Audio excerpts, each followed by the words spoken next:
प्यारे साथियों, tricky science by Sandeep sir YouTube channel पर आप सभी का स्वागत है।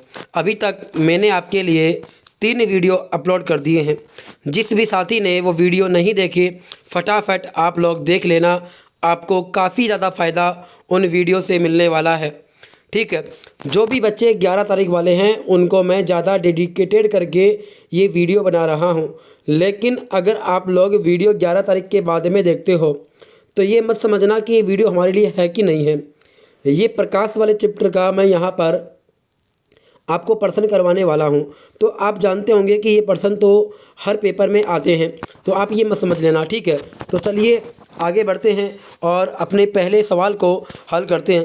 पहला प्रश्न आपके सामने है, क्या लिखा हुआ है? टिंडल प्रभाव प्रकाश के किस घटना से संबंधित है, ये लिखा हुआ है। अब यहाँ पे ध्यान देना, सबसे पहले तो आपको ये पता होना चाहिए कि वास्तव में टिंडल प्रभाव होता क्या है, तभी तो आप प्रकाश की घटना को बता पाओगे। तो मेरी बात को गौर से सुनना। आपने कई बार देखा होगा हमारे घरों के अंदर जो कमरा होता है, हम उसके ऊपर रोशनदान को छोड़ देते हैं। किसको छोड़ देते बताओ? हम उसके ऊपर रोशनदान छोड़ देते हैं। क्या छोड़ देते बताओ? रोशनदान छोड़ देते हैं। क्या छोड़ देते बताओ? ऊपर हम लोग रोशनदान छोड़ देते हैं। इस प्रकार से देखना एक बार आप। बीच में क्या हुआ, वो थोड़ा सा अलग जगह बटन दब गया था। अब आपको बढ़िया समझ में आएगा। देखो इस प्रकार से क्या होता बताओ? इस प्रकार से प्रकाश की किरणें हमारे कमरे के अंदर आती है। अब आपने नोटिस किया होगा जब प्रकाश की किरणें कमरे के अंदर आती है तो आपने देखा होगा कि बहुत सारे धूल के कण ऊपर नीचे मूवमेंट करते हुए आपको दिखाई देते हैं। इसका मतलब आपको वहाँ पर प्रकाश का मार्ग दिखाई देता है। वहाँ पे क्या दिखाई देता है बताओ? वहाँ पर आपको प्रकाश का मार्ग अच्छे से दिखाई देता है। अब इसमें क्या होता है? यह वास्तव में टिंडल प्रभाव है। यह वास्तव में क्या बताओ? टिंडल प्रभाव है। लेकिन टिंडल प्रभाव में क्या होता है, जब प्रकाश की किरणें वायुमंडल के विभिन्न कणों से होकर के गुजरती है तो ये बार बार क्या होती है बताओ? वह बार बार प्रकीर्णित होती है। बार बार क्या होती है बताओ? प्रकीर्णित होती है। और यह घटना प्रकीर्णन कहलाती है। क्या कहलाएगी बताओ? यह घटना प्रकीर्णन कहलाएगी। ये बात आपको पता होनी चाहिए। चलिए अगले सवाल की तरफ आगे बढ़ते हैं। ये रहा आपका अगला सवाल। प्रकाश की गति सर्वाधिक किस माध्यम में होती है? किस माध्यम में प्रकाश की गति सर्वाधिक होती है?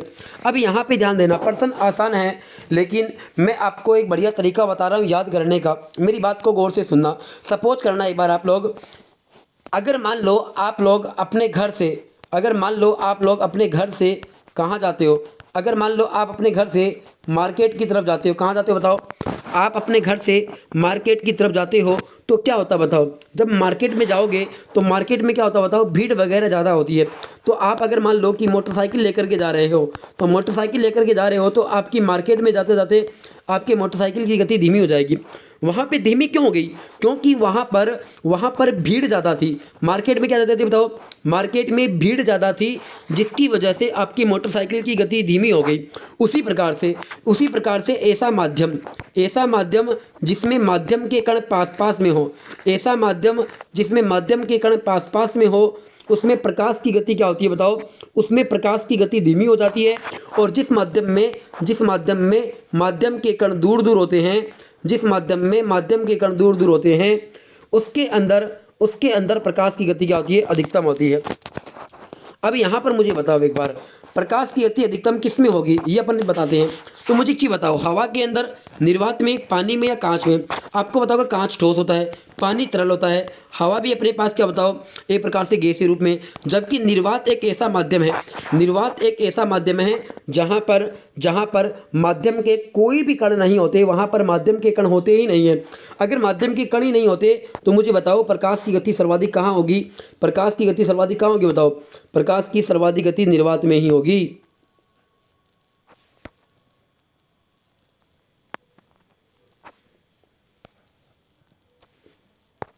कहाँ होगी बताओ? निर्वात में होगी। तो यहाँ पर उत्तर कितना हो जाएगा? निर्वात हो जाएगा।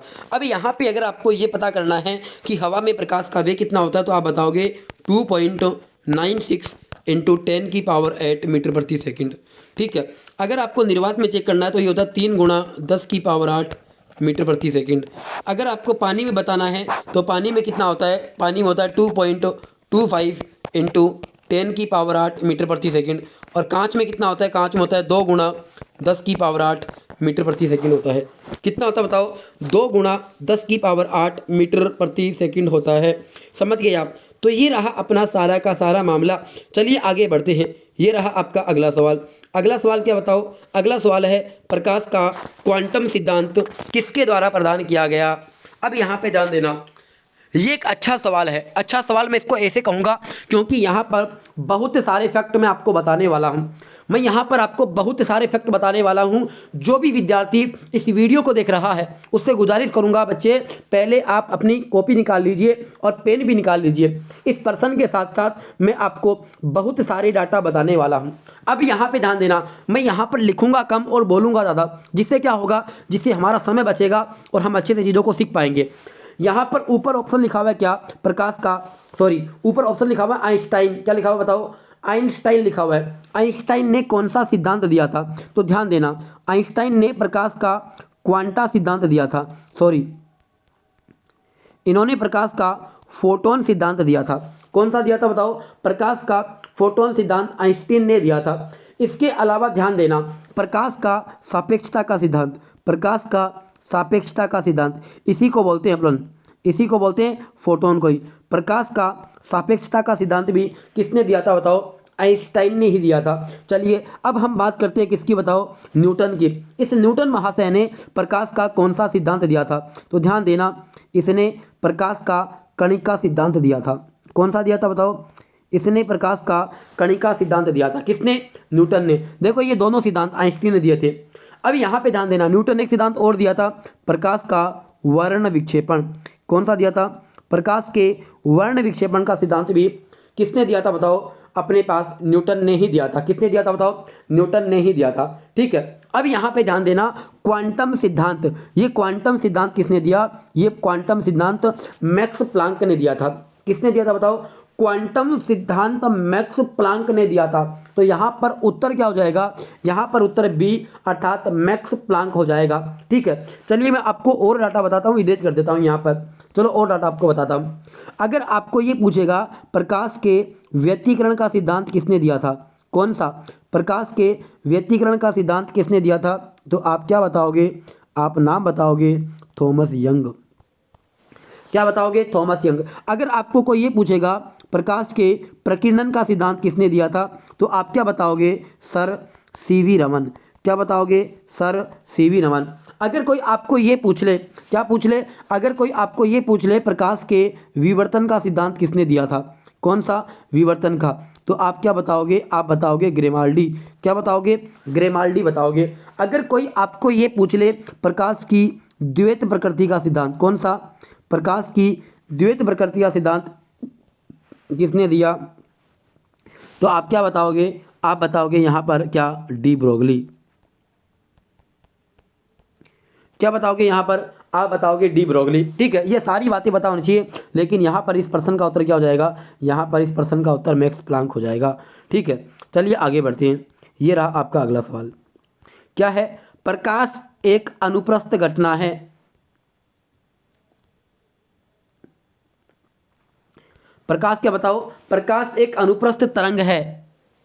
यह बात साबित करती हुई एकमात्र घटना कौन सी है? इस बात को साबित करती हुई घटना का नाम आपको बताना है।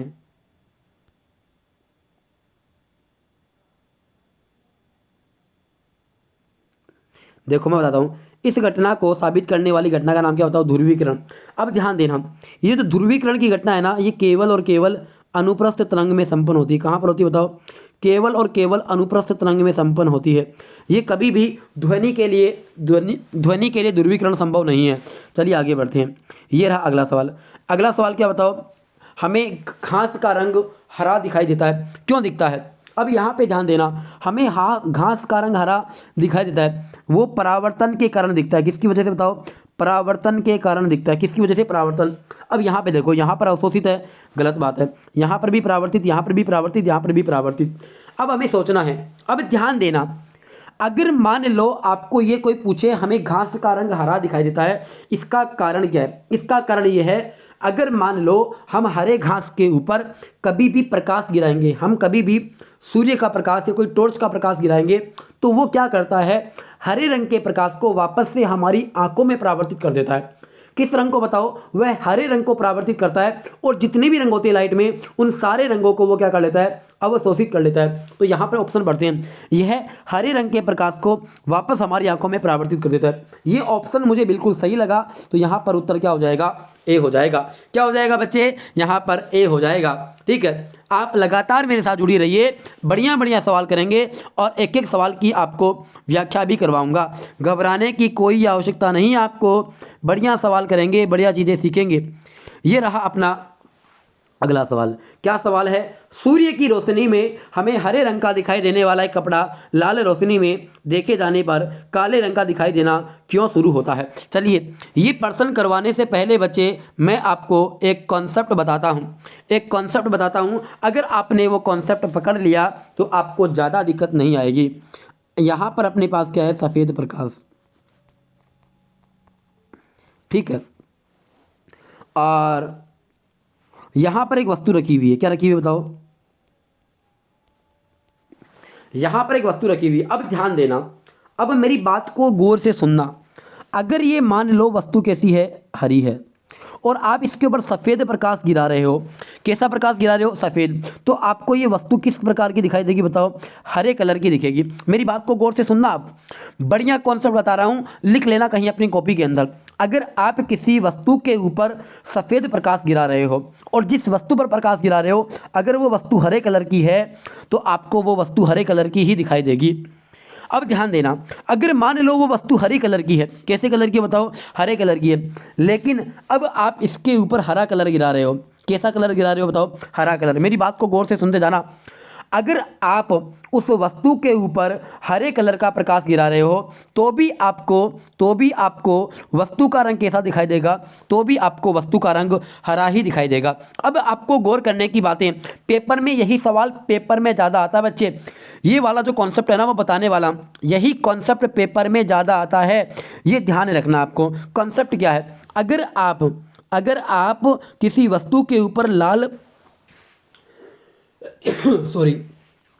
अगर आप किसी वस्तु पर लाल रंग का प्रकाश गिराते हो, कैसा बताओ, लाल रंग का प्रकाश गिराते हो, और वो वस्तु कैसी बताओ, अगर वो वस्तु हरे कलर की है तो आपको उस वस्तु का रंग कैसा दिखाई देगा, आपको उस वस्तु का रंग काला दिखाई देगा। कैसा दिखाई देगा बताओ, काला दिखाई देगा। अब मुझे फटाफट एक बार बताओ कि ये कॉन्सेप्ट आपको समझ में आया कि नहीं आया, फटाफट एक बार बताओ ये कॉन्सेप्ट आपको समझ में आया कि नहीं आया। अब मैं एक बार दोबारा बताता हूं, देखो मैंने क्या कहा, अगर आपको वस्तु जो दे रखी है, अगर उस वस्तु का रंग हरा है, ठीक है, और यहाँ पर जो प्रकाश गिर रहा है अगर वो सफ़ेद है या फिर मान लो वो हरा है तो वस्तु कैसी होगी बताओ, हरी ही होगी। लेकिन अगर इसके अलावा रंग है, इसके अलावा प्रकाश का रंग, इसके अलावा प्रकाश है, इसके अलावा अलग अलग प्रकाश का रंग है तो आपको वस्तु कैसे दिखेगी, काली दिखेगी। चलिए अब अपन इस प्रश्न को कर लेते हैं, ये प्रश्न अब आपके लिए आसान हो जाएगा।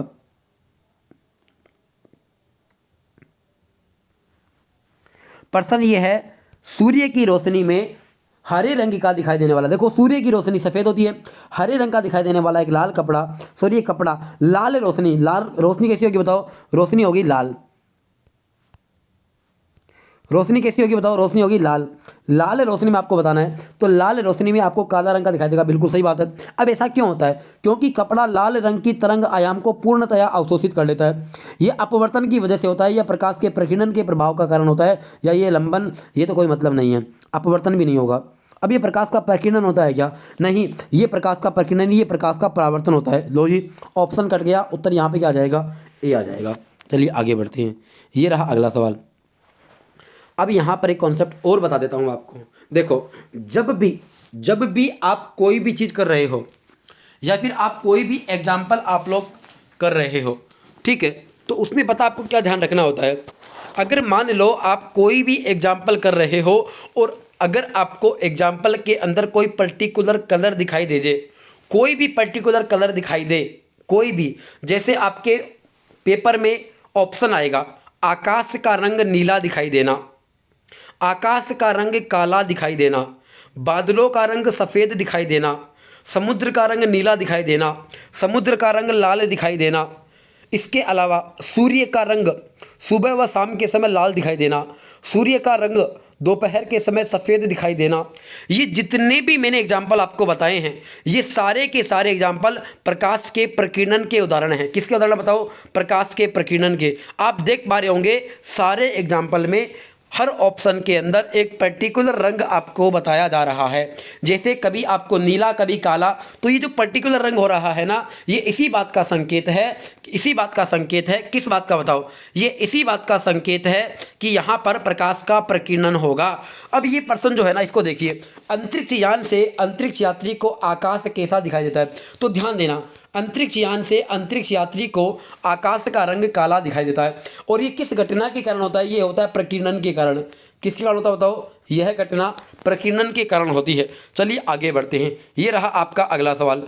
गली के पीले लाइट में किसका प्रयोग किया जाता है? गली के पीले लाइट में किसका प्रयोग किया जाता है? अब ध्यान देना, हमारे घरों के बाहर जो गली होती है, या फिर जो अपन हाईवे वगैरह होते हैं, या फिर हाईवे से अपन अपने शहर के अंदर आते हैं, तो जो रोड नहीं होती ना, रोड के ऊपर जो लाइट लगी होती है वो पीले कलर की लाइट होती है। वो पीले रंग की पीली लाइट में किसका प्रयोग होता है, ये आपको पूछा है। ध्यान देना, वो जो लैंप होता है ना, उस लैंप को हम वास्तव में बोलते हैं क्या? Sodium lamp. कौन सा लैंप बोलते हैं बताओ? उसको अपन वास्तव में सोडियम लैंप बोलते हैं। कौन सा बोलेंगे? सोडियम लैंप बोलते हैं। अब कई बार पेपर में आता है कि सोडियम लैंप के अंदर कौन सा दर्पण काम में आता है। तो मुझे एक चीज़ बताओ, आप लोग मुझे एक चीज़ बताओ कि ये जो लैंप लगा होता है रोड के किनारों पर, ये मुझे एक चीज़ बताओ, पूरी रोड को देखना होता है हमें, या फिर रोड के कोई निश्चित भाग को देखना होता है? मुझे एक चीज़ बताओ आप लोग, आपको वहाँ पर पूरे रोड को देखना होता है। पूरे रोड को देखना होता है तो वो प्रकाश की क्या कर गया? प्रकाश की किरणों को फैलाएगा। और प्रकाश की किरणों को फैलाने वाले दर्पण का नाम क्या बताओ? उत्तल दर्पण है। तो सोडियम लैंप के अंदर उत्तल दर्पण लगा होता है। कौन सा दर्पण लगा होता है? उत्तल दर्पण। यहाँ पर उत्तर क्या हो जाएगा? यहाँ पर सोडियम हो जाएगा। चलिए आगे बढ़ते हैं। ये रहा अगला सवाल। ये सवाल तो मैंने बता दिया था भैया आपको, हवा में प्रकाश की चाल कितनी होती है? ध्यान देना, यहाँ पर 3 × 10 की पावर 8 है, यहाँ पर 3 × 10 की पावर -8 है, यहाँ पर 10 की पावर 6 है, यहाँ पर 10 की पावर 10 है। देखो 10 की पावर 10 भी नहीं होगा, 10 की पावर 6 भी नहीं होगा, और 10 की पावर -8 भी नहीं होगा। यहाँ पर उत्तर क्या हो जाएगा? यहाँ पर उत्तर हो जाएगा ए, जो कि लगभग होता है 2.96 के। तो यहाँ पर उत्तर अपन किसको मानेंगे? ए को मानेंगे। चलिए अगला सवाल। अगला सवाल नहीं है ये, यहाँ पर अलग अलग माध्यम में प्रकाश की चाल को बता रखा है कि किस माध्यम में प्रकाश की कितनी चाल होती है। तो विभिन्न माध्यमों में प्रकाश की चाल यहाँ पर बताई गई है। निर्वात में प्रकाश की चाल कितनी होती है? निर्वात में प्रकाश की चाल 3 × 10 की पावर 8 होती है। वायु में 2.96 होती है। किसमें? वायु में। और कांच में कितनी होती है? 2 × 10 की पावर 8। तारपीन के तेल में 2.04, जल में 2.25, और रॉक साल्ट में कितनी होती है? रॉक साल्ट में 1.96 × 10 की पावर 8 होती है। बढ़ जाएं आगे, आपको मज़ा आ रहा होगा सेशन में, ठीक है। चलिए आगे बढ़ते हैं। ये रहा अगला सवाल। अगला सवाल क्या है? बादलों का रंग सफ़ेद किसके कारण दिखता है? अभी अभी तो बताया था मैंने आपको, क्या हो जाएगा? प्रकाश का प्रकीर्णन। जब भी कोई पर्टिकुलर रंग आ जाए तो क्या करेंगे अपन प्रकीर्णन करेंगे। अगला सवाल क्या है? प्रकाश की एक पुंज की द्रव में तैरते कणों से टकराव के कारण होने वाले प्रकीर्णन से उत्पन्न चमक की प्रक्रिया को क्या कहते हैं? ये वही बात है। अपने पास मान लो कोई भी एक पात्र है, और उस पात्र में क्या बताओ? उस पात्र में पानी है। क्या बताओ? उस पात्र में पानी भरा हुआ है। क्या भरा हुआ बताओ? उस पात्र में पानी भरा हुआ है। क्या भरा हुआ बताओ? उस पात्र में पानी भरा हुआ है। समझ गए आप? अब जब इसके अंदर हम लोग प्रकाश गिराएंगे, क्या गिराएंगे बताओ? प्रकाश गिराएंगे तो क्या होगा? प्रकाश पानी के कणों से टकराएगा। टकराने के बाद क्या होता है बताओ? उनमें चमक उत्पन्न होती है। वो चमक उत्पन्न होने का कारण क्या बताओ? वो चमक उत्पन्न होने का कारण टिंडल प्रभाव। क्या करना बताओ? टिंडल प्रभाव। चलिए आगे बढ़ते हैं। ये रहा अगला सवाल। इनमें से कौन सा प्रकीर्णन का एक उदाहरण है? मैंने क्या कहा? प्रकीर्णन में आपको एक पर्टिकुलर रंग दिखाई देगा। इंद्रधनुष में आपको पर्टिकुलर रंग दिख रहा है क्या? नहीं। अब यहाँ पे देखो, सफ़ेद प्रकाश का कांच के प्रिज्म से गुजरने पर विभिन्न रंगों में, देखो अलग अलग रंग हो गए, कोई पर्टिकुलर रंग नहीं है, ये भी नहीं होगा। तारों का टिमटिमाना, ये भी नहीं होगा। यहाँ पे देखो आकाश का नीला रंग दिखाई देना, यहाँ पर आपको एक पर्टिकुलर कलर दिखाई दे रहा है। इसका मतलब यहाँ पर इसका उत्तर क्या हो जाएगा? यहाँ पर इसका उत्तर आकाश का नीला रंग हो जाएगा। तो चलो मुझे फटाफट बताओ, तारों का टिमटिमाना किसका एग्जाम्पल है? तारों का टिमटिमाना अपवर्तन का उदाहरण है। किसका उदाहरण बताओ? तारों का टिमटिमाना अपवर्तन का उदाहरण है। समझ गए आप? चलिए आगे बढ़ते हैं। ये देखिए, सफ़ेद प्रकाश का कांच के प्रिज्म से गुजरने पर विभिन्न रंगों में विभक्त होना, ये वाला एग्जाम्पल और ये वाला एग्जाम्पल, इंद्रधनुष और ये वाला, ये दोनों के दोनों किसके एग्जाम्पल है बताओ? ये दोनों के दोनों वर्ण विक्षेपण के उदाहरण हैं। किसके उदाहरण है बताओ? वर्ण विक्षेपण के उदाहरण हैं। ठीक है, चलिए आगे बढ़ते हैं। ये रहा आपका अगला सवाल। अगला सवाल क्या है? आकाश का नीला क्यों दिखाई देता है? आकाश का रंग नीला क्यों दिखाई देता है, ये आपको बताना भैया। बता दोगे क्या? आकाश का रंग नीला क्यों दिखाई देता है? अब आकाश का रंग प्रकीर्णन के कारण दिखता है। किसके कारण बताओ? आकाश का रंग प्रकीर्णन के कारण हमें नीला दिखाई देता है। ठीक है, अब यहाँ पर तो ऐसा ऑप्शन है नहीं है, एक बार पढ़ लेते हैं ऑप्शन को। नीले रंग को छोड़ करके श्वेत प्रकाश के सभी रंग हवा के अणुओं द्वारा सर्वाधिक प्रकीर्णित होते हैं। अगला, सभी रंगों का प्रकाश सही अनुपात में है। श्वेत प्रकाश में नीले रंग की तरंगदैर्घ्य अपेक्षाकृत निम्न होती है और ये हवा के अणुओं द्वारा सर्वाधिक प्रकीर्णित होता है। अगला क्या है? श्वेत प्रकाश के हवा के सभी अणुओं द्वारा प्रक्षेपित होता है। चलिए, चारों ऑप्शन पढ़ लिया। अब मैंने कई बार आपको बताया था, क्या बताया है? मैंने आपको बताया था प्रकाश का प्रकीर्णन तभी होता है, प्रकाश का प्रकीर्णन तभी होता है जब प्रकाश वायुमंडल के विभिन्न कणों से होकर के बार बार गुजरता है। और जो रंग सबसे कम फैलता है, जो रंग सबसे कम फैलता है उसका प्रकीर्णन सबसे ज़्यादा होता है। प्रकीर्णन ज़्यादा का मतलब है वो हमें दूर से अच्छे से दिख जाएगा और हमें उसका रंग दिख जाएगा। जैसे आपको बोल रहे हैं आकाश का रंग नीला दिखाई देना, इसका मतलब क्या हुआ? इसका मतलब ये हुआ कि जब वायुमंडल के विभिन्न कणों से होकर के प्रकाश गुजरेगा तो वहाँ पर नीले रंग का प्रकीर्णन कम होगा, नीला रंग कम फैलेगा। नीला रंग कम फैलेगा तो वो हमें दूर से अच्छे से दिख जाएगा। तो यहाँ पर उत्तर क्या हो जाएगा? यहाँ पर उत्तर हो जाएगा ए, क्योंकि यहाँ पे लिखा हुआ है स्पष्ट, नीले रंग को छोड़ करके श्वेत प्रकाश के सभी रंग हवा के अणुओं द्वारा सर्वाधिक प्रकीर्णित होते हैं। जो कम प्रकीर्णित होगा वही तो दिखाई देगा। उत्तर क्या हो जाएगा? ए हो जाएगा। चलिए आगे बढ़ते हैं। ये अगला सवाल। अगला सवाल क्या है? एक समतल दर्पण द्वारा बनाई गई छवि की विशेषताएं क्या है, ये आपको बताना है। अब यहाँ पे एक बार मैं आपको समतल दर्पण की कुछ कहानियाँ बता देता हूँ बच्चे, ताकि आपको ज़्यादा प्रॉब्लम नहीं आए। ठीक है, बता दूँ कहानी? क्या मानते हो आप लोग? चलो बता देता हूँ आपको। देखो, सपोज करना एक बार आप, ये मेरे पास क्या बताओ, ये मेरे पास है समतल दर्पण। क्या है? समतल दर्पण। अगर मान लो आप एक वस्तु को यहाँ पर रखते हो, उसका प्रतिबिंब किधर बनता है बताओ? उसका प्रतिबिंब इधर बनता है, यहाँ पर, यहीं पर बनेगा ना। अगर कोई भी प्रतिबिंब दर्पण के इधर बने, जिधर पॉलिश की हुई है, जिधर पॉलिश की हुई है, अगर दर्पण का प्रतिबिंब उधर बनता है तो वो प्रतिबिंब कैसा बनता है बताओ? वो प्रतिबिंब वास्तव में नहीं बनता, वो हमें आभास होता है। इसका मतलब वो प्रतिबिंब कैसा होता है? अरे वो प्रतिबिंब आभासी होता है। कैसा होता है बताओ? वो प्रतिबिंब आभासी होता है। अब एक बात और याद रखना, जो प्रतिबिंब आभासी होता है ना, वो प्रतिबिंब हमेशा सीधा होगा। कोई भी एग्जाम्पल को उठा लेना, किसी भी दर्पण को उठा लेना, ये बात शाश्वत सत्य है, ये बात यूनिवर्सल ट्रूथ है इसमें। अगर कोई दर्पण अपने अंदर इमेज को आभासी रूप में बनाता है तो डेफिनेटली वो प्रतिबिंब कैसा बनेगा? सीधा बनेगा। कैसा बनेगा बताओ? सीधा बनेगा। समझ गए आप? चलिए, अब मैं यहाँ पर आपको एक दूसरा पॉइंट बताता हूँ। दूसरा पॉइंट क्या है? दूसरा पॉइंट ये है, अगर आप दर्पण के सामने जाकर के खड़े होते हो और आपकी शक्ल जितनी बड़ी है दर्पण में आपको उतनी ही बड़ी दिखाई देती है, इसका मतलब ये हुआ, उसका मतलब क्या हुआ? ये बहुत पंगा है भैया इस पैनल का थोड़ा सा। चलो देखो, समतल दर्पण में प्रतिबिंब, अरे वापस से वही हो गया लफड़ा, ऊपर नहीं लिखना है मुझे, ये काला काला मुझे अच्छा नहीं लगता, बीच में आता है तो। देखो प्रतिबिंब कैसा बनेगा? इसमें प्रतिबिंब बनेगा समान, जितनी बड़ी वस्तु होगी उतना ही बड़ा प्रतिबिंब बनेगा। दूसरी बात क्या है? दूसरी बात यह है, प्रतिबिंब समान बनेगा, पहली बात तो। दूसरी बात है, इसमें प्रतिबिंब आभासी बनेगा। किसमें? समतल दर्पण में। तीसरी बात, कैसा बनेगा? सीधा बनेगा। चौथी बात, इसको पार्श्व परिवर्तन होता है। क्या होता है बताओ? पार्श्व परिवर्तन।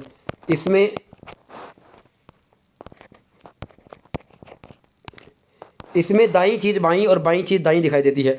और इसमें अगर मान लो आपको पूरी हाइट देखनी है, अगर मान लो आप 6 फुट के हो और आपको दर्पण में पूरी हाइट देखनी है, तो आपको दर्पण कितने लेने का पड़ेगा? 3 फुट का लेना पड़ेगा।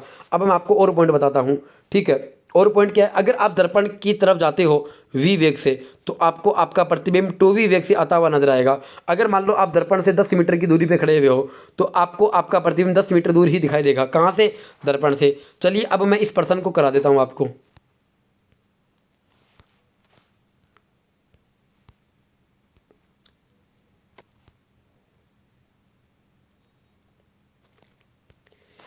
एक समतल दर्पण द्वारा बनाई गई छवि की विशेषताएं क्या होती है? देखो इसमें वास्तविक नहीं होता, यहाँ पर वास्तविक है, और यहाँ पर देखो उल्टा उल्टा भी नहीं होता, यहाँ पर उल्टा उल्टा भी नहीं होगा। अब देखो समान आकार का सीधा पार्श्व पार्श्व तौर पर उल्टा ये हो सकता है, हाँ पार्श्व तौर पर उल्टा हो सकता है। इसका मतलब क्या होता है? इसका मतलब होता है दाया बाया और बायां दाया दिखता है। ये सही बात है। उत्तर यहाँ पे क्या हो जाएगा? उत्तर यहाँ पर ए हो जाएगा। सही है क्या ये? हाँ बिल्कुल सही है। समान आकार का सीधा पार्श्व तौर पर उल्टा और आभासी, बिल्कुल सही है। अगला सवाल, अगला सवाल क्या है? उत्तल दर्पण का प्रयोग किसमें किया जाता है? बताओ फटाफट। अब ध्यान देना, यहाँ पर 4 एग्जाम्पल लिखे हुए हैं। देखो मैं आपको बताता हूँ। कैलिडोस्कोप का प्रयोग, कैलिडोस्कोप समतल दर्पण के अंदर कैलिडोस्कोप बनता है। मेकअप जो दर्पण होता है ना, मेकअप दर्पण, उसमें अवतल दर्पण लगा होता है। कौन सा? अवतल दर्पण। ठीक है, कौन सा होता है? अवतल दर्पण। ठीक है, कहीं कहीं पर समतल भी होता है। शीशे की खिड़कियां जो होती है उसमें कुछ नहीं होता, नॉर्मल होता है। और वाहनों के पीछे का दृश्य देखने के लिए, देखो वाहनों में रियर व्यू मिरर, मिरर का मतलब होता है दर्पण है, रियर व्यू का मतलब होता है पीछे का दृश्य देखने के लिए। हम वाहनों के अंदर पीछे का दृश्य देखने के लिए कौन सा दर्पण काम में लेते हैं? हम लोग उत्तल दर्पण काम में लेते हैं। तो यहाँ पर उत्तर क्या हो जाएगा? यहाँ पर उत्तर हो जाएगा अपने पास ए। चलिए आगे बढ़ते हैं। ये रहा अगला सवाल। अगला सवाल क्या है? एक ऊंची इमारत का छोटा एक ऊंची इमारत का छोटा आभासी और सीधा प्रतिबिंब प्राप्त करने के लिए किस दर्पण का? देखो यहाँ पर छोटा है, आभासी और सीधा है, ऐसा तो उत्तल दर्पण में ही होता है। अब यहाँ पे आगे बढ़ते हैं। अगला सवाल, अगला सवाल क्या बताओ? एक दर्पण की वक्रता की फोकल लंबाई और त्रिज्या के बीच का संबंध है। देखो वक्रता त्रिज्या आर होती है, फोकल लंबाई एफ होती है। देखो इसके बीच में संबंध क्या होता है? आर बराबर होता है 2f। आर बराबर क्या होता है? 2f। और एफ बराबर क्या होता है? बताओ r/2। देख लेते कौन सा सही हो रहा है। यहाँ पर है एफ बराबर 2r नहीं है, आर बराबर f/2। आर बराबर f/2, ये भी गलत है और ये भी गलत है। यहाँ पर हो जाएगा ये आर बराबर 2f। उत्तर क्या हो जाएगा? सी हो जाएगा। अगला सवाल, अगला सवाल क्या बताओ? निम्नलिखित में से कौन सा अभिसारी दर्पण है? अभिसारी दर्पण किसको बोलते हैं? देखो ऐसा दर्पण, ऐसा दर्पण जो प्रकाश की किरणों को एक जगह पर एकत्रित करता है। ऐसा दर्पण जो प्रकाश की किरणों को एक जगह पर केंद्रित करता है। देखो आपने देखा होगा कि एक दर्पण अपने पास ये वाला होता है, ठीक है, इसमें प्रकाश किरण ऐसे आती है, ऐसे,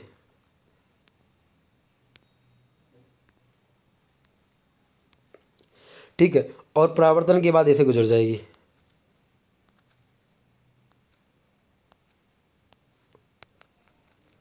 मतलब वो एक जगह पर केंद्रित हो रही है परावर्तन के बाद।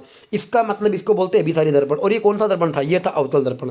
इसका मतलब अवतल दर्पण को हम लोग अभिसारी दर्पण बोलते हैं। तो यहाँ पर उत्तर क्या हो जाएगा? अवतल दर्पण। अब मुझे बताओ उत्तल दर्पण को अपन क्या बोलते हैं? उत्तल दर्पण को अपन बोलते हैं अपसारी दर्पण। उत्तल दर्पण को अपन क्या बोलते हैं? अपसारी दर्पण बोलते हैं। चलिए आगे बढ़ते हैं। ये रहा अगला सवाल। अगला सवाल क्या बताओ?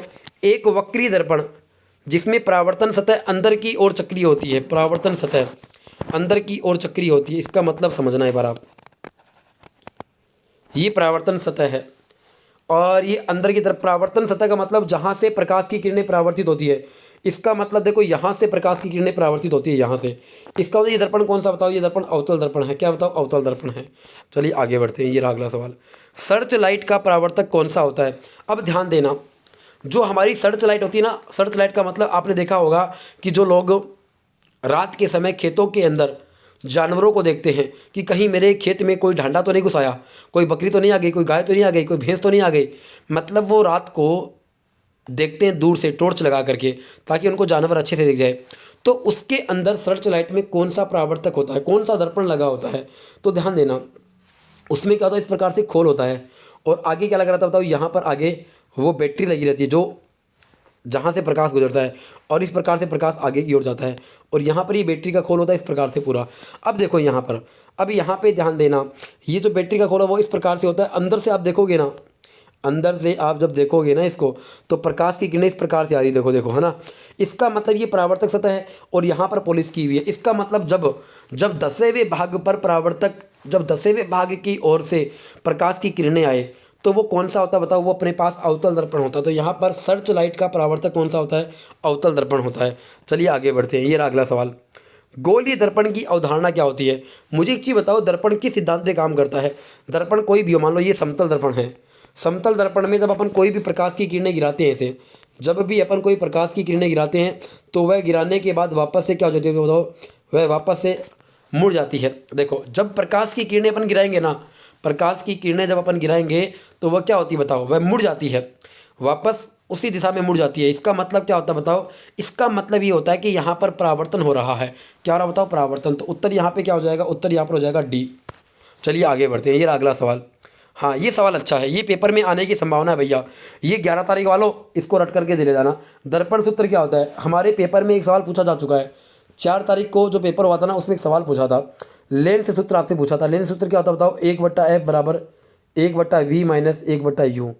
ये अपने पास क्या होता है बताओ? लेंस सूत्र होता है। जबकि दर्पण सूत्र में क्या होता है बताओ? दर्पण सूत्र में प्लस आता है, यहाँ पर प्लस आता है। तो 1/f बराबर 1/f बराबर 1/v प्लस 1/u। यहाँ पर उत्तर क्या हो जाएगा? यहाँ पर उत्तर सी हो जाएगा। चलिए अगला सवाल। अगला सवाल क्या बताओ?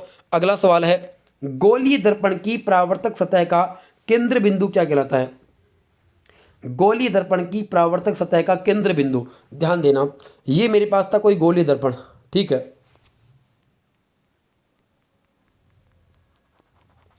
गोलीय दर्पण की परावर्तक सतह, देखो ये परावर्तक सतह की बात कर रहा है। आप ये मत समझना कि ये गोलीय दर्पण है पूरा का पूरा और इसका केंद्र पूछ रहा है, नहीं, ये आप गलत सोच रहे हो। ये नहीं पूछ रहा आपसे। आपको पता क्या पूछ रहा है? आपको इसका केंद्र पूछ रहा है। यहाँ पर एक बिंदु होता है, इस बिंदु को अपन बोलते हैं पी, और पी का मतलब होता है क्या? ध्रुव है।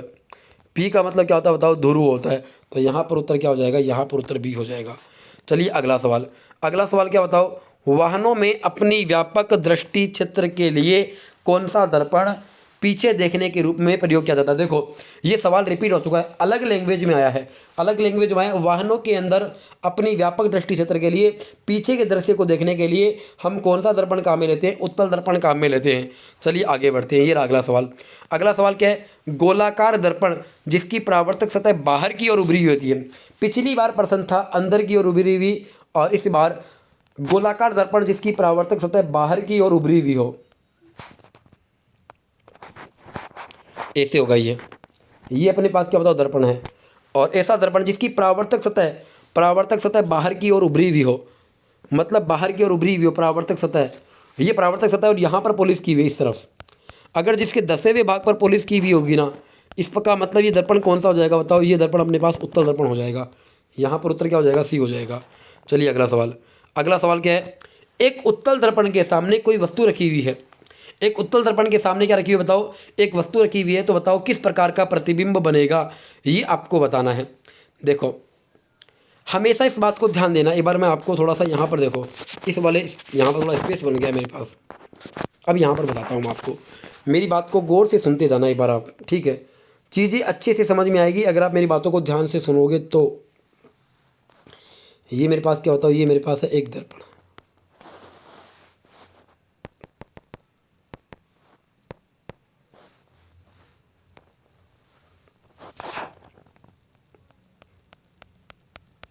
और मैंने इसके इधर क्या कर दिया बताओ? पॉलिश कर दी। और इधर से देखो प्रकाश की किरणें आ रही है।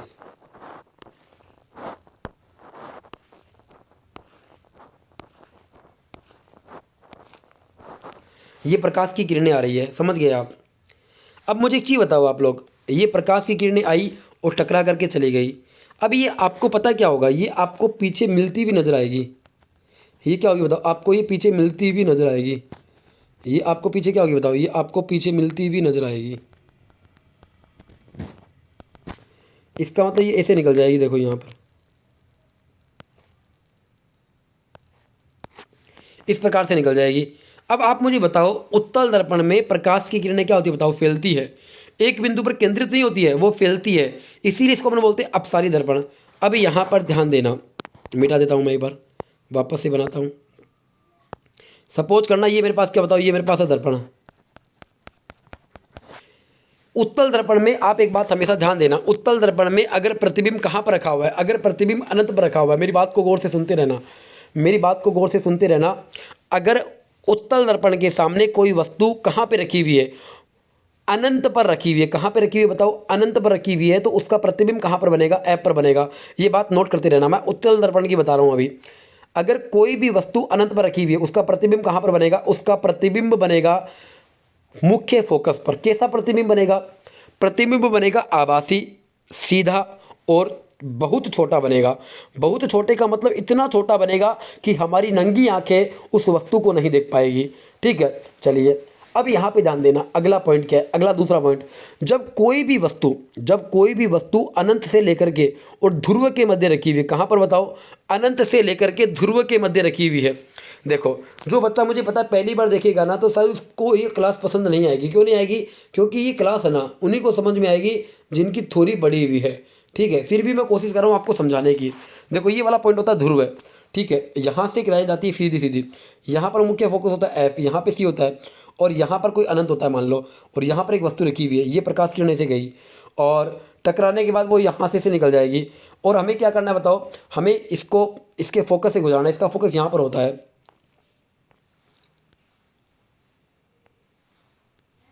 इस प्रकार से, और वो कहाँ पर मिलेगी बताओ, हमारे पास कहीं ना कहीं यहाँ पर मिल जाएगी। ठीक है, जब यहाँ पर मिलेगी इसका मतलब वो हमेशा पी व एफ के मध्य बनती है। कहने का मतलब ये है कि जब कोई भी वस्तु अनंत से लेकर के मध्य, जब कोई भी वस्तु अनंत से लेकर के पी के मध्य रखी हुई है, अनंत व पी के मध्य, तो उसका प्रतिबिंब हमेशा उत्तल दर्पण में पी व एफ के मध्य बनेगा। कहाँ बनेगा, पी व एफ के मध्य बनेगा। चलिए, हो सकता है मैं आपको नहीं समझाने में असफल हुआ होगा, मैं आगे आपको दोबारा बताऊंगा। ठीक है, पूरी मेरे पास चार्ट बना हुआ है, मैं आपको दोबारा समझा दूंगा। अब यहाँ पे ध्यान देना, एक उत्तल दर्पण के सामने, एक उत्तल दर्पण के सामने रखी वस्तु किस प्रकार का प्रतिबिंब बनेगा, ये आपको बताना है। देखो, प्रतिबिंब कैसा बनेगा आपको बताओगे। प्रतिबिंब सीधा बनता है, समान आकार का नहीं बनता, गलत हो गया। आभासी, सीधा और छोटा प्रतिबिंब, ये साथ बात सही है। ध्रुव और फोकस के बीच ये भी सही है। उत्तर यहाँ पर क्या हो जाएगा, बी हो जाएगा। सी और एफ के मध्य नहीं, देखो यहाँ पर वास्तविक है, ये गलत हो गया। यहाँ पर आभासी, सीधा, छोटा प्रतिबिंब, फोकस पे नहीं बनेगा, ये भी बात गलत है। यहाँ पर उत्तर क्या हो जाएगा, बी हो जाएगा। अगला सवाल, अगला सवाल क्या है, यदि एक वास्तविक वस्तु का प्रतिबिंब बनाने के लिए उत्तल दर्पण का प्रयोग किया जाता है तो निम्नलिखित में से कौन सा कथन गलत है। एक वास्तविक वस्तु का प्रतिबिंब बनाना है, मुझे बताओ उत्तल दर्पण में प्रतिबिंब वास्तविक बनता है क्या कभी। आपको गलत कथन पूछा है, आपको क्या पूछा बताओ, आपको पूछा है गलत कथन कौन सा है, तो यहाँ पर यही वाला गलत हो जाएगा। निम्नलिखित में से कौन सा कथन गलत है, तो यही वाला गलत है। उत्तर क्या हो जाएगा, ए हो जाएगा। क्योंकि उत्तल दर्पण में प्रतिबिंब छोटा बनता है, सीधा बनता है, पी व एफ के मध्य बनता है, और कैसा बनता है बताओ, आभासी बनता है। ये कभी भी वास्तविक नहीं बनता है। चलिए आगे बढ़ते हैं, ये रहा अगला सवाल। अगला सवाल क्या है, अगला सवाल है, निम्नलिखित में से किसमें उत्तल दर्पण का प्रयोग किया जाता है। निम्नलिखित में से किसमें उत्तल दर्पण का प्रयोग किया जाता है। मैंने आपको बताया था रियर व्यू मिरर में, रियर व्यू मिरर में, और ये जो तीनों है ना, तीनों, इन तीनों के अंदर अवतल दर्पण होता है। अगर आपके पेपर में आ गया कि गाड़ी मोटरों की हेडलाइट में, तो आप क्या करोगे, आप गाड़ी मोटरों की हेडलाइट में कौन सा दर्पण करोगे बताओ, आप गाड़ी मोटरों की हेडलाइट में अवतल दर्पण करोगे। और सेविंग मिरर के अंदर भी अवतल दर्पण, और डेंटिस्ट के मिरर के अंदर भी अवतल दर्पण, लेकिन गाड़ी मोटरों के अंदर रियर व्यू देखने के लिए उत्तल दर्पण होता है। चलिए आगे बढ़ते हैं, ये अगला सवाल। एक वस्तु को अवतल दर्पण के सामने उसके फोकस बिंदु और वक्रता केंद्र के बीच स्थित बिंदु पर रखा गया है, निर्मित होने वाली छवि क्या होगी। देखो, हमेशा ध्यान देना, अवतल दर्पण के अंदर केवल और केवल एक स्थिति ऐसी आती है, केवल और केवल एक स्थिति ऐसी आती है जहाँ पर प्रतिबिंब आभासी बनता है और सीधा बनता है। आभासी बनता है और सीधा बनता है, केवल एक स्थिति। ठीक है, वो भी स्थिति क्या होती है बताओ, वो भी स्थिति होती है जब वो वस्तु कहाँ रखी हुई हो, पी व एफ के मध्य रखी हो, जब वस्तु पी व एफ के मध्य। अब यहाँ पर एक बार प्रश्न को बढ़ते हैं, एक वस्तु को अवतल दर्पण के सामने उसके फोकस बिंदु और वक्रता के अंदर, कहाँ रखा है, फोकस बिंदु और वक्रता के अंदर। इसका मतलब है ये प्रतिबिंब आभासी तो नहीं बनेगा, अब ये प्रतिबिंब आभासी तो नहीं बनेगा, ये भी गलत और ये भी गलत। और यहाँ पे ध्यान देना, मैंने आपको बताया था कि आभासी के साथ हमेशा सीधा आता, आभासी के साथ क्या आता बताओ, सीधा। उसी प्रकार से ध्यान देना, वास्तविक के साथ हमेशा क्या आता है, उल्टा आता है। वास्तविक के साथ कभी भी सीधा नहीं आता। यहाँ पर वास्तविक के साथ सीधा ये भी नहीं होगा। उत्तर क्या हो जाएगा? उत्तर यहाँ पर सी हो जाएगा। देखो कितना आसान है। आपको एलिमिनेट करना आना चाहिए, आपको ऑप्शंस को हटाना आना चाहिए। अगर आप ये काम सीख गए, इसका मतलब आपको साइंस समझ में आ गई भैया। ठीक है, ये रहा अगला सवाल। अगला सवाल क्या है? उत्तल दर्पण की फोकस लंबाई कितनी होती है? उत्तल दर्पण की फोकस लंबाई, अब ध्यान देना। देखो, हम किसी भी चीज़ को ऐसे निकालते हैं। आपने नाम सुना होगा निर्देशांक ज्यामिति। निर्देशांक ज्यामिति के अंदर ये वाला क्या होता है? अक्ष, अक्ष डैश, ये वाई और ये वाई डैश। इधर क्या होता है बताओ? इधर प्लस होता है। और इसमें इधर क्या होता है बताओ? माइनस होता है। इसमें ऊपर क्या होता है बताओ? प्लस होता है। और इसमें नीचे क्या होता है बताओ? माइनस होता है। ये वाला सिस्टम है। अब आप मुझे बताओ, उत्तल दर्पण की फोकस लंबाई, उत्तल दर्पण है तो उत्तल दर्पण कैसा होता है बताओ? उत्तल दर्पण ऐसा होता है और इधर पॉलिश की हुई होती है, इधर पॉलिश की हुई होती है। इसका मतलब इसका फोकस किधर होता है बताओ? इसका फोकस इधर होता है और इधर क्या होता है बताओ? इधर प्लस होता है। इसका मतलब उत्तल दर्पण की फोकस लंबाई क्या होती है बताओ? उत्तल दर्पण की फोकस लंबाई धनात्मक होती है। अगर आपको ये पूछता उत्तल लेंस की फोकस लंबाई क्या होती है, तो आप क्या बताते? मुझे कमेंट करके बताना फटाफट। चलो अगला सवाल। अगला सवाल क्या है? जब किसी वस्तु को उत्तल अवतल दर्पण के सामने अनंत पर रखा जाता है तो उसका प्रतिबिंब कहाँ पर निर्मित होता है? एक बात हमेशा आप गांठ बांध करके याद रख लेना। क्या याद रखनी है बताओ? जब भी वस्तु अनंत पर रखी हो, चाहे दर्पण उत्तल हो चाहे दर्पण अवतल हो, उसका प्रतिबिंब हमेशा मुख्य फोकस पर बनेगा। कैसा बनेगा? मुख्य फोकस पर। और वो प्रतिबिंब हमेशा बहुत छोटा बनेगा। कैसा बनेगा? बहुत छोटा। अगर अवतल दर्पण है तो वो प्रतिबिंब वास्तविक होगा और कैसा होगा? वास्तविक होगा और उल्टा होगा। कैसा होगा? वास्तविक होगा और उल्टा होगा। अब अपन एक बार इसको देख लेते हैं। एक बार अपन इसको देख लेते हैं। क्या देखते हैं बताओ? कहाँ पर बनेगा बताओ? इसका उत्तर हो जाएगा फोकस पर। कहाँ बनेगा? फोकस पर बनेगा। चलिए अगला सवाल। अगला सवाल क्या है? दंत चिकित्सक अवतल दर्पण का उपयोग करते समय करते हैं क्योंकि इस पर निर्मित प्रतिबिंब कैसा होता है? देखो, अवतल दर्पण क्या करता है बताओ? दंत चिकित्सक अवतल दर्पण का प्रयोग करता है। किसका प्रयोग करता है?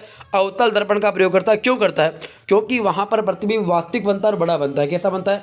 वास्तविक बनता है और बड़ा बनता है। इसका उत्तर क्या हो जाएगा? ए हो जाएगा। चलिए अगला सवाल। अगला सवाल क्या है? निम्नलिखित में से किसमें अवतल दर्पण का प्रयोग नहीं होता? सर्च लाइट में भी होता है। ठीक है, पृष्ठदर्शी दर्पण। देखो, पृष्ठदर्शी पीछे का दृश्य देखने के लिए कौन सा होता है? उत्तल दर्पण होता है। कौन सा होता है? उत्तल दर्पण। ये इसका उत्तर हो जाएगा सी। सौर भट्टी में भी अवतल दर्पण होता है। गाड़ी की हेडलाइट में भी, गाड़ी की हेडलाइट में भी कौन सा होता है? अरे, गाड़ी की हेडलाइट में भी अवतल दर्पण होता है। ठीक है, चलिए आगे बढ़ते हैं। ये रहा आपका अगला सवाल। अगला सवाल क्या है? यदि किसी अवतल दर्पण पर आपतन कोण का मान 30 डिग्री हो तो परावर्तन कोण का मान भी कितना होगा? आपने सुना होगा एक नियम सुना होगा। किसमें? परावर्तन के नियम के अंदर। परावर्तन के नियम के अंदर क्या बताओ? जितना कोण परावर्तन होता है उतना ही कोण आपतन कोण का होता है। तो आपतन कोण का मान परावर्तन कोण के बराबर होता है। तो यहाँ पर उत्तर कितना हो जाएगा? 30 डिग्री हो जाएगा। कितना हो जाएगा? 30 डिग्री। चलो फटाफट करते हैं अगला सवाल। जब किसी वस्तु को सी और एफ के बीच रखा जाता है, कहाँ पर बताओ? सी और एफ के बीच में। जब कोई वस्तु सी व एफ के बीच होती है तो अवतल दर्पण में आकृति कहाँ पर बनेगी? अवतल दर्पण में आकृति सी के बाद बनेगी। कहाँ पर बनेगी बताओ? सी से परे बनेगी। कहाँ बनेगी? सी से परे बनेगी। चलिए आगे बढ़ते हैं। ये रहा अगला सवाल। अगला सवाल नहीं, ये ब्लैंक पेज था। मुझे लगता है मैं कोई चीज़ समझाना चाह रहा था, इस वजह से मैंने ये ब्लैंक पेज यहाँ पे छोड़ा है। अब यहाँ पे ध्यान देना। यहाँ पर आपको एक पीपीटी दिख रही होगी। यहाँ पर देखो, दिख रही है ये वाला आपको दिख रहा होगा। ये मैंने क्यों लिया पता आपको? ये उत्तल दर्पण के लिए। किसके लिए बताओ? ये अपने पास है उत्तल दर्पण के लिए। ये अपने पास है उत्तल दर्पण के लिए। उत्तल दर्पण में अगर वस्तु की स्थिति अनंत पर है, देखो, अगर उत्तल दर्पण में कोई वस्तु अनंत पर रखी हुई है तो उसका प्रतिबिंब कहाँ पर बनेगा? उसका प्रतिबिंब बनेगा फोकस पर। दर्पण के पीछे नहीं, सॉरी, कहाँ बनेगा? फोकस पर बनेगा। कहाँ पर बनेगा? फोकस पर। कैसा बनेगा? बिंदु के समान बनेगा। कैसा बनेगा? आभासी एवं सीधा बनेगा। कैसा बनेगा? आभासी और सीधा बनेगा। ठीक है, चलिए आगे बढ़ते हैं। अगर अपन आगे जाएंगे, अगर मान लो अनंत और दर्पण के शीर्ष पी के मध्य रखा हुआ है। कहाँ पर रखा हुआ है बताओ? यह अनंत और दर्पण के शीर्ष के मध्य रखा हुआ है तो इसका प्रतिबिंब कहाँ बनेगा? पी व एफ के मध्य। कहाँ बनेगा? पी व एफ के मध्य। छोटा बनेगा। ये कितना छोटा? बहुत छोटा बनता है। ठीक है, और कैसा बनता है बताओ? आभासी एवं सीधा बनता है। चलिए आगे बढ़ जाए अपन। चलो बढ़ जाते हैं आगे। ये रहा आपका अगला पीपीटी। हाँ, ये वाला भैया आपको बढ़िया से आना चाहिए। ये वाला तो आपको हर हाल में याद होना चाहिए। मोस्ट इंपॉर्टेंट है। स्टार लगा देता हूँ, हर हाल में आपको आना चाहिए। अगर वस्तु अनंत पर रखी हुई है तो प्रतिबिंब कहाँ बनेगा बताओ? फोकस पर। प्रकृति क्या होगी? वास्तविक, उल्टा एवं बिंदु के आकार का। ठीक है, उसी प्रकार से अगर मान लो प्रतिबिंब कहाँ रखा हुआ है? अनंत और वक्रता केंद्र के बीच में, तो प्रतिबिंब कहाँ बनेगा? वक्रता केंद्र और फोकस के बीच में। देखो ये टेबल आपको पढ़नी है भैया, ये टेबल आप रट लेना। ठीक है, जब ज़्यादा समय रहेगा मेरे पास मैं आपको समझा दूंगा। एक बार मैं आगे बढ़ जाता हूँ भैया। हाँ, ये सवाल करते हैं, अच्छा सवाल है।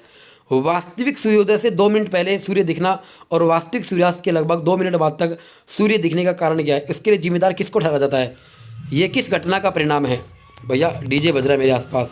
ठीक है, इसका उत्तर क्या हो जाएगा? इसका उत्तर हो जाएगा वायुमंडलीय परिवर्तन, सॉरी वायुमंडलीय अपवर्तन हो जाएगा। ठीक है, अब मैं इस क्लास को ज़्यादा लंबी नहीं करना चाहूँगा। क्यों नहीं करना चाहूँगा? क्योंकि आसपास में डीजे बज रहा है भैया। क्या बज रहा है? डीजे बज रहा है। मुझे लगता है आप डिस्टर्ब हो जाओगे, इस वजह से इस क्लास को मुझे यहीं पे रोकना पड़ेगा अब। ठीक है, सवाल तो मैं आपके लिए बहुत लेकर के आया था। देखो गुणंतर सवाल लेकर के आया था। अपन कितने सवाल कर पाए हैं?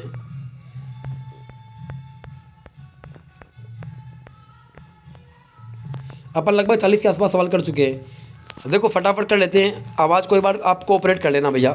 अगर आपको आवाज़ सुन रही डीजे की तो आप थोड़ा सा एडजस्ट कर लेना। ठीक है, प्रकाश के अपवर्तन का उदाहरण नहीं है। देखो इंद्रधनुष का निर्माण ये अपने पास अपवर्तन का है क्या? तारों का टिमटिमाना ये अपवर्तन का है क्या? मानव आंख द्वारा छवि का निर्माण ये अपवर्तन का है क्या? अस्त होते समय सूर्य का लाल रंग का दिखना। देखो इंद्रधनुष का निर्माण होना ये वैसे अपवर्तन का नहीं है, लेकिन इसमें अपवर्तन और परावर्तन दोनों होता है। इस वजह से इसका उत्तर क्या हो जाएगा? ये हो जाएगा डी। यहाँ पर क्या हो जाएगा बताओ? यहाँ पर प्रकीर्णन हो जाएगा। क्या हो जाएगा? प्रकीर्णन। ठीक है, परेशान मत होना इंद्रधनुष के निर्माण में। वैसे उत्तर एग्जैक्ट क्या हो जाएगा? वर्ण विक्षेपण। लेकिन वर्ण विक्षेपण की घटना के अंदर 2 घटना आपस में मिली होती है। कौन कौन सी? परावर्तन और अपवर्तन। वो 2 घटना एक साथ होती है उसमें, इस वजह से इसमें शामिल कर लिया गया है। चलिए आगे बढ़ते हैं। अगला सवाल क्या है? निम्नलिखित में से हीरे की चमक में किसका योगदान नहीं होता? कुल आंतरिक परावर्तन ये तो होता है, हीरे का उच्च अपवर्तक सूचकांक ये भी होता है, बिखराव ये भी होता है, लेकिन हीरे का निम्न अपवर्तक सूचकांक नहीं होता। उत्तर क्या हो जाएगा? डी हो जाएगा। तारे रात को आसमान में क्यों टिमटिमाते हैं? अपवर्तन के कारण। ये रहा वायुमंडलीय अपवर्तन के कारण। उत्तर क्या हो जाएगा? बी हो जाएगा। चलिए अगला सवाल। अगला सवाल क्या है? जब प्रकाश की किरण एक सघन माध्यम से विरल माध्यम में जाती है, कहाँ से? देखो सघन माध्यम से विरल माध्यम में जाती है। जब प्रकाश की किरण सघन माध्यम से विरल माध्यम में जाती है तो क्या होता है पता है आपको? इसको जाना तो सीधे सीधे चाहिए था, लेकिन क्या होता है बताओ? ये है सघन से विरल में जाती है ना, तो ये अभिलंब से दूर हट जाती है। क्या हो जाएगी बताओ? अभिलंब से दूर। जाना तो ऐसे चाहिए था। इसका मतलब अभिलंब से दूर और कम गति से नहीं, अभिलंब की ओर और तीव्र गति से जाएगी, ये ज़्यादा गति से जाएगी। अगला सवाल। पानी से भरे गिलास में रखा नींबू गिलास के बगल से देखने पर इसके वास्तविक आकार से बड़ा प्रतीत होता है। ये किस घटना का परिणाम है? यह है अपने पास अपवर्तन का परिणाम है। किसका बताओ? अपवर्तन का। चलिए आगे बढ़ते हैं। अगला सवाल क्या है? हीरे का निरपेक्ष अपवर्तनांक कितना होता है? 2.42। कितना होता है? 2.42। फटाफट उत्तर कर देता हूँ, बताओ मैं, क्योंकि थोड़ा डिस्टर्ब हो जाओगे आप लोग, मुझे पता है, फिर मज़ा नहीं आएगा आपको पढ़ने में। सूर्योदय व सूर्यास्त के समय सूर्य दीर्घ वर्ताकार दिखता है, ये होता है अपवर्तन के कारण। किसके कारण बताओ? अपवर्तन के कारण। अगला सवाल। सूर्य के वास्तव में क्षितिज के ऊपर से गुजरने पर हमारे द्वारा पृथ्वी पर इसकी छवि देखे जाने में सक्षम होने के बीच समय अंतर कितना होता है? देखो सूर्य के वास्तव में क्षितिज के ऊपर से गुजरने पर हमारे द्वारा पृथ्वी पर इसकी छवि देखे जाने पर, मतलब सूर्य जब उगता है, सूर्य जब उगता है तो ये क्षितिज जब ऊपर दिखता है आपको, तो यहाँ पर कितने का अंतराल होता है? 2 मिनट का होता है। यहाँ पर 4 मिनट मत कर देना, यहाँ पर 4 मिनट दोनों का होता है, सुबह और शाम के समय। अगला सवाल। प्रकाशिक तंतु किस सिद्धांत पे काम करता है? प्रकाशिक तंतु तो भैया पूर्ण आंतरिक परावर्तन के सिद्धांत पे काम करता है। किस पे? पूर्ण आंतरिक परावर्तन। उत्तर क्या हो जाएगा? बी हो जाएगा। अगला सवाल। रेगिस्तान में यात्रियों को अक्सर पानी फैले होने का दृष्टिभ्रम होता है, ये किसकी वजह से होता है बताओ? ये भी अपने पास, अरे भैया हाँ, इसे क्या कहते हैं? इसको मृग मरीचिका कहते हैं। क्या बोलते हैं? मृग मरीचिका। इसको अपन क्या बोलते हैं? पूर्ण आंतरिक परावर्तन, टोटल इंटरनल रिफ्लेक्शन कहते हैं। अगला सवाल। उत्तल लेंस की फोकस दूरी कितनी होती है? मैंने आपको सवाल ये पूछा भी था, मैंने ये सवाल आपसे पूछा भी था, उत्तल लेंस की फोकस दूरी कितनी होती है। मैंने वहाँ पर उत्तल दर्पण की बताई थी और उत्तल लेंस की मैंने आपको कमेंट बॉक्स में पूछी थी। चलो मैं ही बता देता हूँ। यहाँ पर उत्तल दर्पण की फोकस दूरी धनात्मक होती है। क्या होती है बताओ? धनात्मक ही होती है, दर्पण और लेंस दोनों की। अगला सवाल। जब एक वस्तु को उत्तल लेंस की 2f1 स्थिति पर रखा जाता है, कहाँ पर बताओ, 2f1 पर रखा जाता है। 2f1 का मतलब होता है C1 पर। तो छवि का आकार क्या होगा, छवि का आकार होगा पहले का जैसा, क्या होगा बताओ, पूर्ववत होगा। अगला सवाल, अगला क्या है, एक लेंस की शक्ति किसके व्युत्क्रमानुपाती होती है। एक लेंस की शक्ति फोकस दूरी के व्युत्क्रमानुपाती होती है। किसके होता बताओ, फोकस दूरी के व्युत्क्रमानुपाती होती है। अगला सवाल, अगला सवाल क्या बताओ, किसी व्यक्ति के निकट दृष्टि दोष को,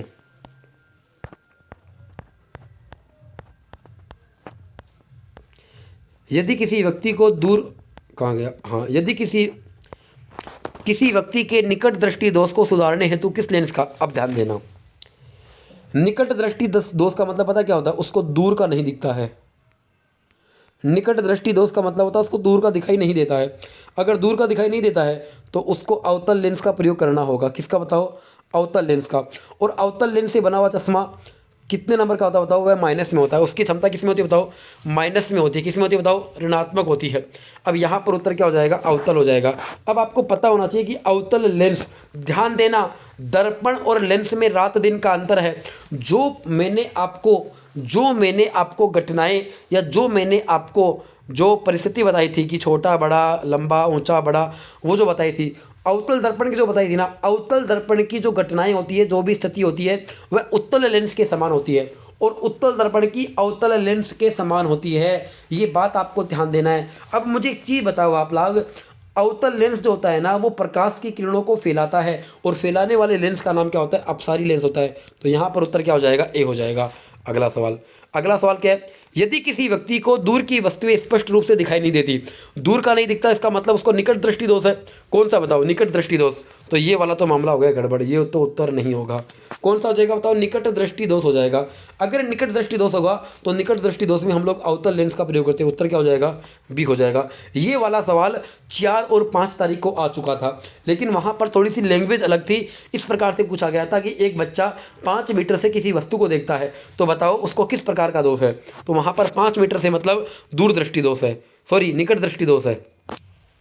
हाइपरमेट्रोपिया, ध्यान देना, ये एक इंग्लिश का नाम है हाइपरमेट्रोपिया। हाइपरमेट्रोपिया का मतलब होता है क्या, दूरदृष्टि दोष। हाइपरमेट्रोपिया का मतलब होता है क्या, दूरदृष्टि दोष।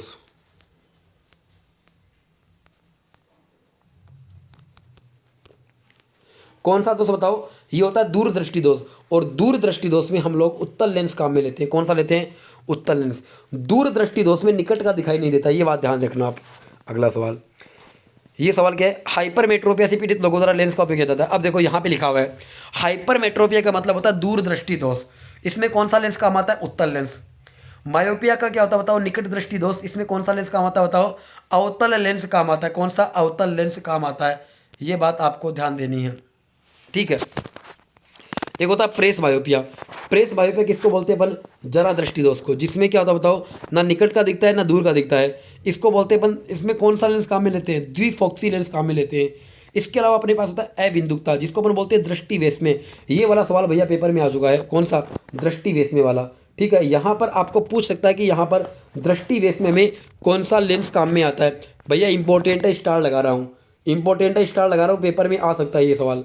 ये सवाल पेपर में आ सकता है कि दृष्टि वैषम्य दोष के अंदर किस प्रकार का लेंस प्रयोग में लाया जाता है, ठीक है। ये आपको पता होना चाहिए, बेलनाकार लेंस। चलिए आगे बढ़ते हैं, ये रहा अगला सवाल। अगला सवाल क्या है, आँख की फोकस दूरी को समायोजित कर निकट और दूर की वस्तुओं पर ध्यान केंद्रित करने की क्षमता को क्या कहते हैं। इसको अपन बोलते हैं आँखों की समंजन क्षमता। क्या बोलते हैं, समंजन क्षमता। उत्तर क्या हो जाएगा, सी हो जाएगा। अगला सवाल, दूरदृष्टि दोष से पीड़ित व्यक्ति के नेत्र में किसी वस्तु का प्रतिबिंब कहाँ पर बनता है। देखो ये बात आप ध्यान रखना, अगर है दूरदृष्टि दोष तो देखो अपनी आँख इस प्रकार से होती है बच्चे, और यहाँ पर अपना क्या होता है बताओ, रेटिना होता है। यहाँ पर अपना रेटिना होता है। अगर दूरदृष्टि दोष है, ठीक है, अगर दूरदृष्टि दोष है तो ये बनता है पीछे, रेटिना की कहाँ बनता है बताओ, पीछे बनता है। अगर आपको निकट दृष्टि दोष है, निकट दृष्टि दोष, देखो रेटिना के पीछे कहाँ बनता है बताओ, दूर दृष्टि दोष में। और रेटिना के आगे कहाँ बनता है, निकट दृष्टि दोष में। निकट दृष्टि दोष में रेटिना के आगे बनता है। यहाँ पर उत्तर क्या हो जाएगा, सी हो जाएगा, ठीक है। चलिए आगे बढ़ते हैं, ये रहा अगला सवाल। प्रकाश आँख में किसके द्वारा प्रवेश करता है। मुझे एक चीज़ बताओ, आप अपनी आंखों को टच करते हो ना तो आपको एक पारदर्शी भाग नजर आता है। ठीक है, आपको एक लेंस का नजर आता है, मतलब लेंस वास्तव में होता नहीं है वो आपको नजर आता है। वो वास्तव में क्या होता है बताओ? वो वास्तव में कोर्निया होता है। इसका मतलब प्रकाश आंख में किसके द्वारा प्रवेश करता है बताओ? कोर्निया के द्वारा प्रवेश करता है। चलो अगला सवाल। अगला सवाल क्या बताओ? किस रंग का विचलन कोण सबसे कम होता है? किस रंग का विचलन? ये पेपर में सवाल आया था कि किस रंग का विचलन कोण सबसे ज़्यादा होता है। यहाँ पर आपको कम पूछा है तो बैंगनी नहीं होगा, बैंगनी का क्या होता है बताओ? ज़्यादा होता है। कम किसका होता है बताओ? ऑप्शन अपने पास है डी। ऑप्शन अपने पास है डी। डी क्या होता है? लाल।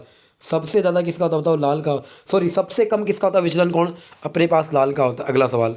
सूरज की रोशनी को उसके रंगों में कौन विभाजित कर सकता है? रंगों में विभाजित करने वाले उपकरण का नाम क्या बताओ? प्रिज्म है। प्रिज्म 7 रंगों में तोड़ देता है। प्रिज्म का काम क्या होता है? प्रिज्म का काम होता है उसके जरिए गुजर रहे प्रकाश को तितर बितर करना। क्या करना बताओ? तितर बितर करना। चलिए अगला सवाल। अगला सवाल क्या है? वर्ण क्रम के कौन से दो रंग इसके दोनों सिरों का निर्माण करते हैं? मतलब आपको पता होगा ये अपना क्या बताओ? ये अपने पास है प्रिज्म, और जब प्रिज्म से प्रकाश गुजरता है, ये मान लो ऐसे गया, ठीक है, यहाँ पर ऐसे गया और यहाँ पर जाने के बाद 7 रंगों में टूट जाएगा। कितने रंगों में बताओ? 7 रंगों में टूट जाएगा।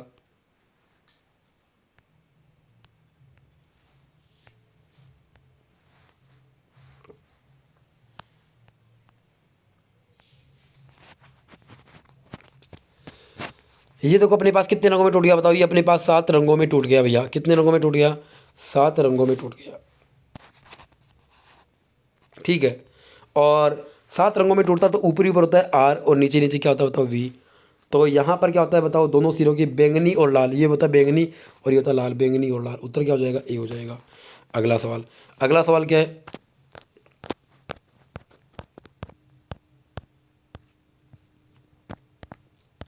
हाँ ये रहा। सूरज की रोशनी, ये तो हो गया ना, ये भी हो गया, ये भी हो गया। अब ये है जल की बूंदों से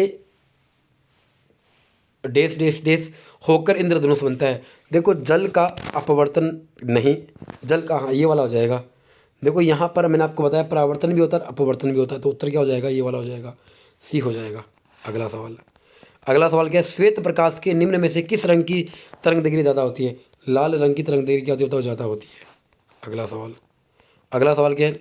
श्वेत प्रकाश जो 7 रंगों का मिश्रण है कांच के प्रिज्म से होकर के गुजरता है, तो उसका परिक्षेपण क्यों होता है?